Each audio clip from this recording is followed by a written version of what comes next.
chamo Marcos Souza, tenho 29 anos e sou natural da cidade de Cedro, Ceará. A história que contarei aqui aconteceu com meu avô, José Celestino de Souza, em meados dos anos 60, em um pequeno povoado, na época chamado Paiano, que fica localizado entre os municípios de Cedro e Lavras da Mangabeira. Meu avô, desde seus 17 anos, sempre trabalhou como caixeiro viajante, vendendo, comprando e trocando bugigangas por essas vilas e sítios da região. Ouviu e viu muitas coisas nessas estradas à noite, mas nada como o que o perseguiu e quase o pegou naquela noite escura e chuvosa. Recém-casado, aos 20 anos de idade, meu avô viu sua responsabilidade aumentar quando sua irmã mais velha foi acometida de uma doença grave, vindo a falecer e deixando sobre ele a responsabilidade de criar sua única filha, que na época tinha apenas 2 anos de idade. Meu avô levantava cedo. Às 4 horas da madrugada ele já estava de pé, fazia seu café preto e se dirigia até um pequeno baixio para buscar um de seus fiéis companheiros de estrada, o burrico que fora batizado por ele como Cardoso, e uma mula que não tinha nome. Depois ele o selava com uma cangalha, uma espécie de sela feita de madeira bruta, destinada a transporte de cargas em animais. Hoje até existem, embora pouco comum. Em seguida organizava suas mercadorias, as caçambas, e partia com o raiar do sol, vendendo, trocando e comprando outras mercadorias que já lhe tinham por encomenda. Após um longo dia de caminhada e trabalho, sempre retornava para casa ao final do dia, por volta das 5, 6 horas da tarde. Quando demorava, chegava às 7, 8 horas da noite, no máximo, não mais que isso. E essa era a sua rotina de segunda a sexta-feira. Durante essa época, ficou pronta a ferrovia que cortava o pequeno povoado, ligando o Crato à cidade de Cajazeiras, na Paraíba. Com isso, o pequeno povoado passou a ter uma estação de trem, local de parada para muitos passageiros que faziam o trecho Crato-Cajazeiras, mudando totalmente a rotina e a cara do pequeno povoado, que teve o silêncio de seus dias calmos rompido pelo barulho dos trens de carga durante a semana e da Maria Fumaça dos trens de passageiros nos fins de semana. O pequeno Paiano até ganhou novos moradores, as famílias dos operadores da estação de trem que passaram a residir no povoado, que agora não era mais um simples povoado, mas um distrito. A estação de trem trouxe o progresso. Empregos foram gerados de forma direta e indireta. Todos foram beneficiados, inclusive o meu avô, que passou a fazer um dinheirinho extra vendendo aos finais de semana cocada e água para os viajantes que ali paravam. Mas junto com a ferrovia não veio somente o progresso. Ela também trouxe pessoas e coisas estranhas. Andarilhos que pegavam o famoso bigu nos trens de carga durante a semana. Então moradores e funcionários da estação passaram a ouvir sons estranhos durante as madrugadas. E maquinistas de trens de carga relataram ter visto um animal estranho correndo na frente do trem, próximo à entrada do pequeno distrito. Meu avô, que sempre andava com uma faca na cintura, não acreditava nos rumores, mas devido ter encontrado por várias vezes seguidas um homem estranho, um andarilho com cara de poucos amigos, embaixo de um pé de juazeiro, numa estradinha, sempre no final do dia, quando voltava para casa, passou então a levar consigo um velho 22. Em uma manhã de sexta-feira, ao chegar em um pequeno povoado chamado de Curralinho, encontrou seu compadre Bertoldo, assustado e com uma cara de quem passou a noite em claro. "O que houve, homem? Que cara é essa?" "É a cara de quem viu o próprio diabo, compadre José", respondeu seu Bertoldo, apoiando-se na cerca de varas trançadas e observando com tristeza o chiqueiro de seus porcos. Meu avô então amarrou o jegue Cardoso em uma pequena árvore ao lado da casa e foi em direção ao chiqueiro, onde seu compadre estava desolado. Ao chegar mais próximo, ele ficou abismado com o que estava diante dos seus olhos. "Por Frei Damião, que houve aqui, compadre?" Seu Bertoldo, então colocando a mão no ombro do meu avô, o convidou para entrar e tomar um café. Após sua esposa, Dona Tiquinha, servir o café, ele sentou-se em uma velha cadeira ao pé da porta da cozinha e, com um olhar distante, ele contou: "Ontem à noite, quando você foi embora, eu fui dar comida aos porcos e ver como a porca recém-parida, que estava separada dos demais no chiqueiro ao lado, estava. Foi quando, ao sair na porta da cozinha e andar em direção ao chiqueiro, vi que tinha um homem em pé na beira da mata, olhando os meus animais. Pensei que era o vizinho Geraldo, mas quando o chamei, ele me olhou e entrou na mata correndo. Então percebi que não era o Geraldo. E o que mais me chamou a atenção foram os seus olhos. Quando ele olhou na minha direção, eles brilhavam, iguais aos olhos de um gato quando está no escuro, sabe? Dei comida aos porcos e pude observar que eles estavam muito inquietos. Voltando na direção de casa, antes de chegar na porta da cozinha, bateu um pressentimento ruim, uma sensação de estar sendo observado. Então parei, observei por todos os lados e não vi nada, nem sinal do estranho homem. Então entrei em casa, tomei um banho, jantei. À noite estava um silêncio só, até os grilos estavam quietos. E como estava muito cansado, não demorei muito a adormecer. Acordei por volta das 3 horas da manhã, com um barulho que vinha do chiqueiro dos porcos. Já pensei logo que era algum ladrão tentando roubar os filhotes. Então peguei o facão, abri a porta e fui devagar na direção do chiqueiro. Foi quando o que estava dentro do chiqueiro, percebendo minha aproximação, se ergueu, ficando de costas para mim. A princípio eu pensei se tratar de um enorme animal, mas quando ele se virou na minha direção, pulando para fora do chiqueiro, a luz da lua revelou o demônio por completo.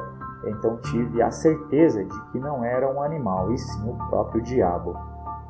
Ele tinha um corpo grande, com pelos longos na parte de trás, mas na frente era meio ralo. Sua cara era uma mistura de gente com cachorro. Suas orelhas e focinho lembravam muito também as de um morcego. Os olhos pareciam brilhar e flamejar com o brilho da lua. Fiquei paralisado com tamanha monstruosidade, mas logo recobrei os sentidos e saí correndo em direção à minha casa. A besta me seguiu, mas não quis me pegar, pois se quisesse, teria feito fácil. Uma vez dentro de casa, só pude ouvir com impotência o desespero dos pobres porcos e os gritos sinistros da besta. Depois de alguns minutos, o barulho dos porcos cessou, mas o pesadelo durou até perto das 5 horas da manhã, com o demônio correndo em volta da casa e soltando urros macabros. Sem sombra de dúvidas que esse demônio era um lobisomem, e não é gente daqui das redondezas, deve ter vindo de fora para virar bicho por aqui. Meu avô escutou apreensivo, pois já vira muitas assombrações por essas estradas à noite, mas nada como o que foi descrito pelo seu compadre Bertoldo. Meu avô tinha muita consideração pelo velho Bertoldo, que apesar de chamá-lo de compadre, o respeitava como seu pai, mas não contou sobre o andarilho esquisito do pé de juazeiro. Naquele dia, meu avô fez o que tinha de fazer e retornou até mais cedo para casa. Passou novamente na casa do velho Bertoldo, como de costume, tomou um café e rumou na direção de casa. Passando perto do pé de juazeiro, não viu o andarilho, que já estava acostumado a ver e que nunca respondia o boa tarde do meu avô, o fazendo ter ainda mais certeza de que não se tratava de boa gente, e que depois da história de seu Bertoldo passou a ser o suspeito número 1 de ser a tal fera. Chegando em casa, minha avó o questionou sobre a sua cara de preocupado. Ele disse que estava preocupado com o seu Bertoldo e a esposa, que tiveram a casa atacada na noite passada por um ladrão. Não quis contar a história do velho Bertoldo a ela, para não deixá-la preocupada. Durante o final de semana, sua rotina seguiu normal. Nas tardes de sábado e domingo, por volta das 13 horas, dirigia-se até a estação de trem para vender suas cocadas e água para os viajantes, retornando para casa por volta das 4h30 da tarde. Nesses 2 dias, meu avô conversou com os funcionários da estação, escutando as histórias dos tais barulhos que eles ouviram nas madrugadas gélidas do pequeno distrito, e contou a eles a história que ouvira do seu velho compadre no povoado vizinho chamado Curralinho. Foi quando seu Abelardo, o supervisor da estação, disse: "Isso aí que ele viu, jovem, é um lobisomem, e eu afirmo sem medo de errar. Eu já tive um encontro com esse monstro há 25 anos atrás, quando eu era maquinista de trem de carga. O encontro aconteceu entre as cidades de Mossoró e São Sebastião, no Rio Grande do Norte. E digo mais, essa fera é inteligente, pois ela sabe exatamente quem ela quer atacar. E suas vítimas não necessariamente precisa ter feito algum mal para ela. Basta apenas que, na forma humana, ela não vá com a cara do sujeito." Ouvindo a história do seu Abelardo, meu avô passou a tomar mais cuidado, passando a ir de mula nos dias em que ele sabia que certamente voltaria à noite para ter mais agilidade, caso fosse necessário fugir de alguém ou de algo. Passado 2 semanas, meu avô não tinha mais visto o tal andarilho, e rumores de uma besta fera rondando os arredores do distrito e dos povoados vizinhos cessaram. Mas logo tudo isso mudaria na quinta para a sexta-feira daquela semana. Era uma quinta-feira, por volta das 17h30. O sol já estava se pondo. Quando, voltando para casa, seu José avista o dito andarilho embaixo do velho pé de juazeiro. "Boa tarde", disse meu avô, já esperando ser ignorado como das outras vezes. Mas, para sua surpresa, desta vez o andarilho respondeu, com um sorriso sinistro de canto de boca: "Boa tarde, e logo será noite. Espero que o moço não esteja muito longe de sua casa", disse o andarilho. Mesmo sentindo um estranho arrepio, meu avô retrucou: "E por que não deveria estar?" "Ora, porque logo vai chover", acrescentou o andarilho novamente com aquele sorriso de canto de boca. Seu José seguiu seu caminho, sempre atento a qualquer barulho dentro do mato e com a mão no velho 22 para caso precisasse sacá-lo. Chegando em casa, deu um pouco de milho e água para o jegue Cardoso e o soltou no baixio atrás de sua casa. Naquela noite caiu o mundo, uma chuva torrencial que encheu e transbordou pequenos rios e riachos, tornando alguns povoados inacessíveis. Meu avô, já conhecendo a região como a palma da sua mão, sabia que naquela sexta-feira só conseguiria ir até o povoado chamado Umburana, que ficava logo depois do Curralinho. Nesse povoado, ele tinha apenas uma encomenda, que eram 2 sacos de milho e um de feijão. Na manhã seguinte, meu avô partiu cedo para fazer a entrega no povoado Umburana. Chegando no povoado vizinho, o Curralinho, encontrou seu compadre Bertoldo, novamente com uma cara de assustado e de quem dormiu pouco. Nem precisou perguntar nada, ele já foi logo falando: "Ontem à noite a besta voltou. Mesmo com o barulho da chuva, pude ouvir seus urros medonhos na mata aqui do lado." Então meu avô contou sobre o estranho andarilho que passou a ver debaixo do velho pé de juazeiro e que estava suspeitando dele, pois nas semanas que não o viu, cessaram os avistamentos nas redondezas, e que sempre quando ele estava debaixo do pé de juazeiro, o jegue ou a mula buscavam sempre o aceiro da estrada. Seu Bertoldo então mandou ele se apressar na entrega para voltar logo, pois o dia prometia ser bastante chuvoso e que seria perigoso voltar para casa à noite naquelas condições, pois não se sabia quem era a pessoa que estava virando o bicho e o que ela queria. Mas uma coisa era certa: se ele voltou, teve um motivo.